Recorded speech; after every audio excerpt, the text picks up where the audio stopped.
এখন আমরা পৌঁছে গেছি পাথরঘাটা গ্রামে। এখানে একটা দুর্গোৎসব উদযাপিত হচ্ছে। এই উৎসব সম্পর্কে আমাদেরকে জানাচ্ছেন এখানকার যে সদস্যবৃন্দ রয়েছে। আপনার নাম? নমস্কার, আমার নাম পুষ্পেন চক্রবর্তী। আচ্ছা, আমি পাথরঘাটা গ্রামের নিবাসী। আচ্ছা। আর আজকে মহাষ্টমীর দিন আমাদের এখানে খুব বড় উৎসব হয়েছে, আর নবমী দশমী বাকি আছে। আপনাদেরকে সবাইকে আমি আমন্ত্রণ জানাচ্ছি। আচ্ছা, এই পুজো কাদের?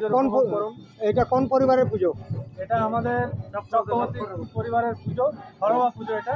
আচ্ছা, কিন্তু গোটা গ্রামের মানুষ সহযোগিতা করে। এখানে সবাই সম্মিলিতভাবে থাকেন, ওনারা হেল্প করেন। কিভাবে চলে এটা?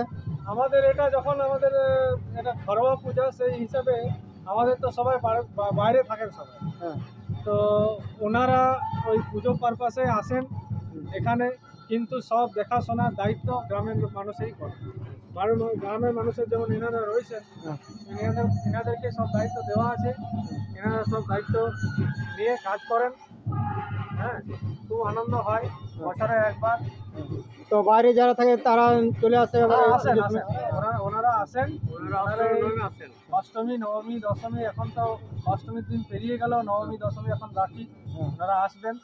হ্যাঁ, এই বছরে একবার গ্রামের লোকের সঙ্গে দেখা হয়, এটা খুব আনন্দ হয় আমাদের। আচ্ছা, আমরা শুনেছিলাম যে নাকি মিঠুন চক্রবর্তীর পূর্বপুরুষরা এখানেই ছিলেন, এটা কি সত্যি? এটা সত্যি কিনা আমি ঠিক বলতে পারবো না, কিন্তু মিঠুন চক্রবর্তীর বাড়ি এখানে। আচ্ছা, এটা আপনারা জানেন? আমরা এখনো পর্যন্ত শোনা কথা।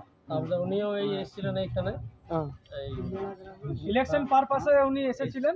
হ্যাঁ, এখানে পাথরঘাটার নাম বলে সম্মেলন করতে এসেছিলেন, তখন সবাই আমরা গেছিলাম, দেখা করেছি।